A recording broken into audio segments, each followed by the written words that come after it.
우리 지금까지 개발한 것은 댓글을 작성할 때 페이지가 새로 고침되는 방식으로 구현이 완료되었습니다. 하지만 이번에는 AJAX라는 것을 활용을 해서 페이지 새로 고침 없이 이 댓글이 표현되도록 구현해 보고자 합니다. AJAX에는 여러 가지 방식이 있는데 저희는 fetch라는 방식을 사용을 할 거고요. 이제는 이 버튼 서브밋을 눌렀을 때 폼이 제출이 되어서 페이지가 리프레시 될 필요가 없기 때문에 폼을 삭제해 주도록 하겠습니다. 대신에 이 버튼을 눌렀을 때 자바스크립트 함수가 실행되게 할 거예요. 그래서 onClick에다가 함수를 지정해 주겠습니다. 그래서 onCreate comment 라는 함수를 만들고 이 함수에게는 토픽 아이디를 넘겨주도록 하겠습니다. 이게 필요한 이유는 우리가 댓글을 작성할 때 어떤 토픽의 댓글인지를 알려줘야 되기 때문에 이 데이터를 보내주도록 하겠습니다. 자, 그렇다면 이 함수는 자바스크립트에 따로 선언이 되어 있어야 하기 때문에 퍼블릭 폴더 밑에 JS 폴더 만들고 밑에 comment.js 파일 만들겠습니다. 여기서 const onCreate comment 함수를 만들 거고요. 이 함수는 우선 간단하게 실행되는지만 확인해 볼게요. 이 함수가 실행이 되려면 HTML 파일에 포함이 되어야 합니다. 그래서 여기 밑에다가 스크립트 태그를 집어넣을 거고요. src 경로는 얘도 이 JS 파일도 스태틱 파일이기 때문에 경로의 기준점이 퍼블릭입니다. JS 파일 폴더 밑에 comment.js 파일이 되겠습니다. 그런데 이 JS에서 이 스크립트 태그도 템플릿 확장 문법에 적용할 수가 있습니다. 마치 우리 스타일 시트를 했던 것처럼 사용할 수가 있어요. 그래서 검색창에 우리가 사용했던 익스프레스 EJS 레이아웃 여기 들어가시면 사용하는 방법이 나와 있겠죠? 밑으로 쭉 내려가 보면 스크립트 블락을 이렇게 따로 뺄 수가 있다 라고 되어 있습니다. 그래서 우선 이 부분을 body 밑에 index.ejs에 body 밑에 놔주고요. 그 다음에 이 내용은 main.js 파일에 이 부분 밑에다가 넣어주겠습니다. 그렇게 되면은 어떻게 된다고 나와 있냐면 코드가 이런 식으로 짜져 있더라도 만약에 이렇게 해주면 코드가 이런 식으로 짜져 있더라도 이런 식으로 레이아웃을 구성해주면 이렇게 렌더가 된다고 하네요. 그래서 body 태그에 잘 적절한 위치로 이렇게 끼워 넣어준다 라는 것을 알 수가 있습니다. 됐습니다. 그러면 이 함수가 HTML 파일에 적용이 됐을 거예요. 됐는지 웹서버를 다시 실행시키고 한번 새로 고침해 보겠습니다. 여기서 서브밋 버튼을 눌렀을 때 콘솔에 헬로가 찍혀야 돼요. 네, 잘 찍히는 것을 보아 함수와 이 버튼이 연결이 되었고 페이지가 리프레시 되지 않는 걸 보니 폼이 넘어가지 않습니다. 그쵸? 자, 그러면 onCreate comment 함수에서 우리는 AJAX 방식으로 웹서버에게 URL로 요청을 보낼 거예요. 그래서 우선 라우터를 한번 참고해 보겠습니다. 우리가 create 커멘트를 생성하는 그 URL은 comment/create topic id였습니다. 그래서 이 경로로 fetch를 활용해서 AJAX 요청을 보낼 거예요. 그 코드는 지금부터 작성을 해보겠습니다. 그래서 버튼을 클릭했을 때 fetch가 실행되면서 서버에게 요청을 보내는 거죠. fetch가. 그러면 페이지 리프레시 없이 요청을 보낼 수 있습니다. 웹서버에게. async 펑션을 사용할 거고요. 그리고 우리가 이 onCreateComment 함수로 topic.ejs에서 토픽 아이디를 가져왔잖아요. 그래서 토픽 아이디를 받아오겠습니다. 우선 콘솔 로그로 토픽 아이디가 잘 들어와지는지부터 확인해 볼게요. 새로 고침하고 버튼 누르면 네, 12라는 토픽의 아이디가 잘 들어온 걸 보실 수 있습니다. 자, 그러면은 이제 이 토픽 아이디를 활용을 해서 데이터를 생성을 할 건데요. 우선 fetch를 위한 fetch가 그 요청을 보낼 URL부터 지정을 해줘야 됩니다. comment /create 이 뒤에는 뭐가 들어가나요? 토픽에 아이디가 들어가야 해요. 그건 이 매개 변수가 알고 있죠? 그래서 백틱으로 바꿔주신 다음에 이렇게 변수를 집어넣겠습니다. 그럼 여기로 그 요청을 보낼 건데 요청 보낼 때는 fetch 함수를 사용해요. fetch를 사용할 거고 fetch는 promise를 반환하기 때문에 await로 기다려주겠습니다. URL로 요청을 보낼 건데 메소드는 create 하는 거니까 post죠. 그 다음에 헤더에는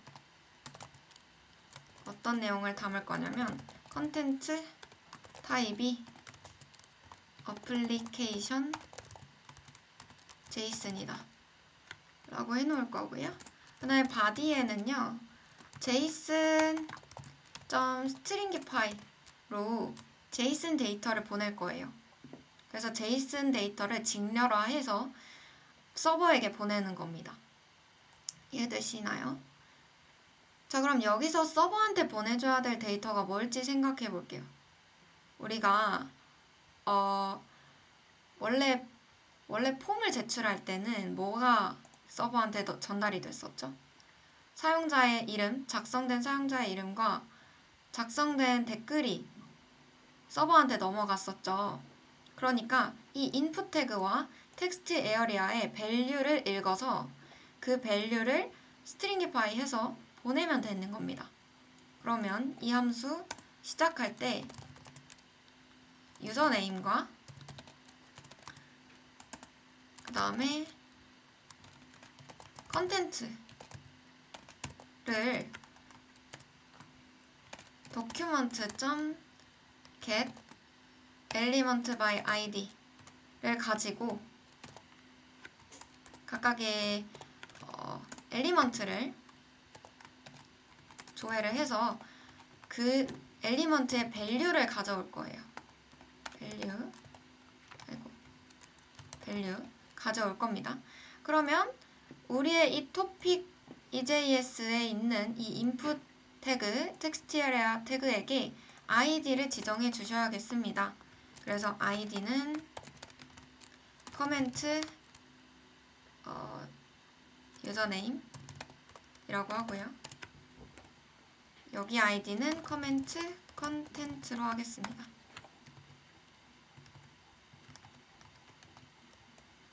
그러면 얘가 여기 들어가지고요. comment content가 여기 들어가야 밸류 값을 가져올 수 있겠죠. 그렇게 가져온 유저네임과 커멘트를 서버에게 이렇게 보내주시면 됩니다. JSON 형태로, JSON 객체 형태로, 자바스크립트의 객체 형태로 보내주면 됩니다. 자, 이렇게 fetch 함수를 호출을 하면 fetch는 그 웹서버에게 이러한 정보를 담아서 요청을 보내요.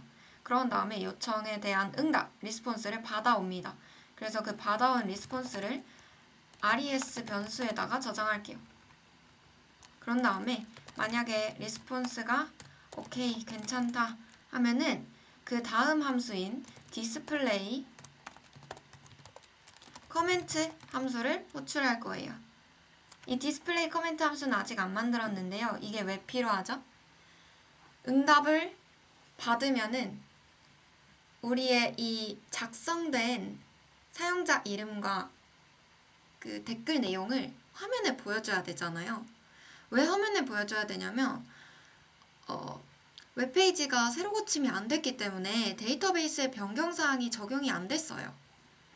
그건 적용할 수가 없습니다. 서버 사이트에서는. 그러니까 자바스크립트에서 마치 새로 고침이 된 것 마냥 화면을 바꿔줘서 화면에다가 그 HTML 파일에 어떠한 댓글 모양을 보여줌으로써 마치 서버에서 데이터를 가져온 것처럼 착시 효과를 일으키는 거죠. 그렇다면 우리 디스플레이 커멘트 함수를 구현해 보도록 하겠습니다. 디스플레이 커멘트 함수는 이렇게 생겼겠죠?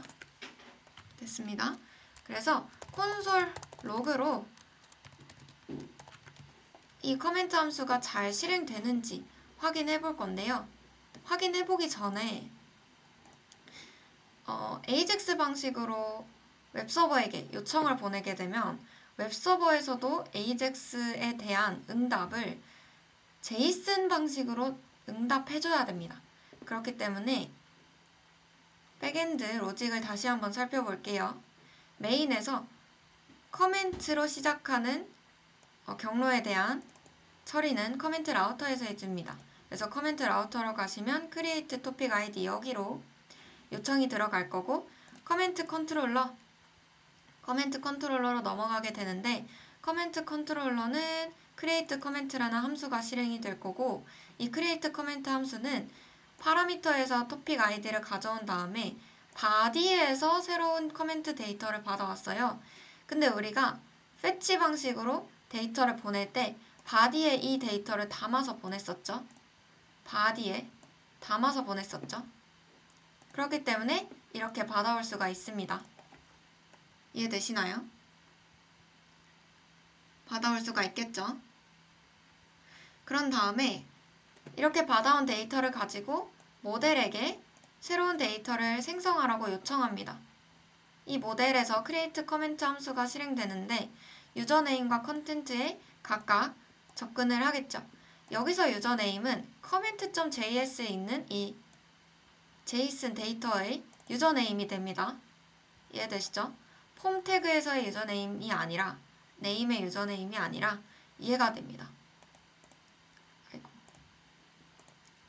그런 다음에 새로운 데이터를 생성하고 아무런 리턴 값 없이 함수가 종료가 됩니다. 그럼 컨트롤러의 그 다음 리다이렉트가 실행이 돼요. 우리가 원하는 건 리다이렉트가 아니라 응답을 JSON 형식으로 fetch 함수에게 돌려주는 거예요. 그렇기 때문에 res 리다이렉트가 아니라 res.json으로 우리가 만든 데이터를 넘겨줄 건데 사실 넘겨줄 만한 게 뭐 커멘트 아이디 정도가 되겠네요. 커멘트 아이디. 왜냐면 방금 생성된 커멘트의 아이디 값을 모르니까 커멘트 아이디를 웹서버가 JS 파일에게 넘겨주면 좋을 것 같습니다. 그래서 커멘트 아이디를 보내주도록 할게요. 그렇다면 이 커멘트 아이디는 어떻게 아느냐? 새로운 값이 생성이 됐을 때 반환 값으로 new comment 반환 값으로 그 새로 생성된 데이터의 insert id를 알 수가 있죠. 그래서 우리가 이 커멘트 아이디에다가는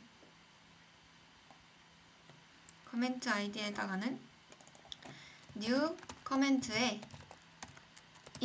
커멘트의 0번째 데이터에 insert id 값을 가져올 수 있습니다. 아마 0이 하나 더 추가돼야 될 것 같은데 여기까지 해보고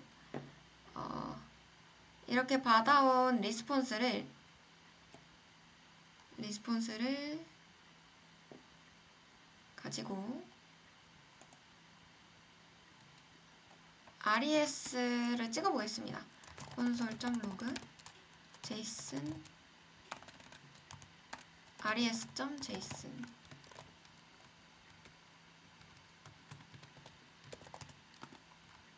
네, 이렇게 한번 찍어볼게요.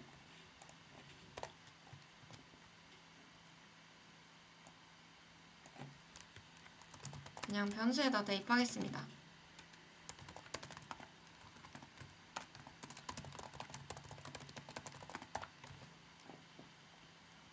자, 여기까지 해서 두근두근 과연 잘 될지 한번 볼게요. 유저 네임 작성하고요. 컨텐트 작성해서 서브밋 눌러볼게요. 오, 역시나 오류가 났습니다. fail to patch, 패치 함수를 못했다. 그렇다면 이러한 경로를 많이 만나실 수 있는데 이런 경우에는 백엔드 로직이 잘못됐을 때가 많아요. 그래서 다시 한번 보겠습니다. post create onClick 함수에서 이 친구가 실행이 안 된다고 하네요.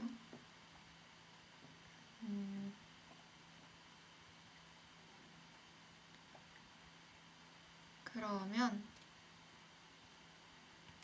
URL을 한번 출력해 볼게요. URL이 맞는지부터 확인해 보겠습니다. 새로 고침을 해보니 되는 걸 보니까 이게 응답을 못 받는 거네요. 새로 고침을 했을 때 그 백엔드에서 이게 저장이 됐다는 뜻이거든요. 새로 고침을 하면 데이터베이스에서 다시 조회를 하니까 데이터베이스에서 저장은 됐는데 화면에 안 보인다 라는 거는 백엔드에서 리스폰스를 보낼 때가 문제인 것 같습니다. 그러면 컨트롤러에서 제이슨 방식으로 데이터를 보낼 때 여기서 뭔가 문제가 있는 모양입니다. 제가 영을 한번 지워볼게요. 새로 고침하고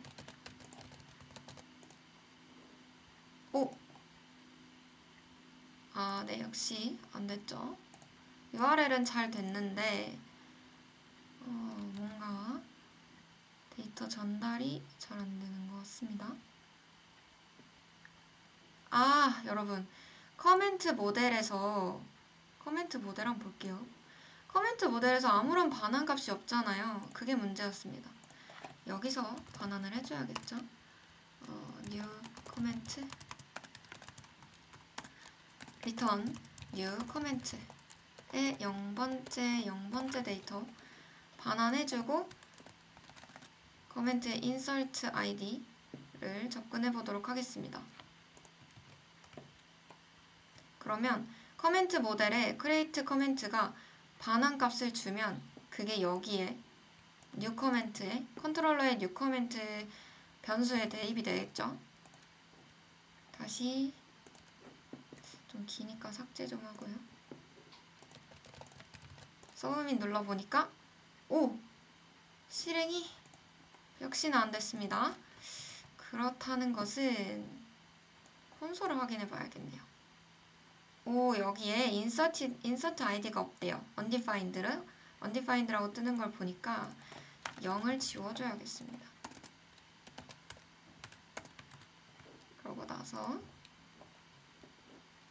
다시 한번 시도. 드디어 됐습니다. 커멘트 아이디에 20 값이 들어왔고요. 그게 출력이 됐어요. 어디서? 여기서 요거 리절트가 출력이 된 거예요. 자바스크립트에서 이 리절트가 출력이 됐네요. 그러고 나서 20이라는 아이디를 가지고 있고요. 자바스크립트가. 그리고 그 다음 함수인 디스플레이 커멘트도 잘 실행되는 걸 확인할 수가 있습니다. 자, 여기까지 하면은 백엔드에서 데이터를 응답을 보내주는 건 잘 됐고요. 우리가 할 것은 화면에 이 커멘트를 보여주는 겁니다.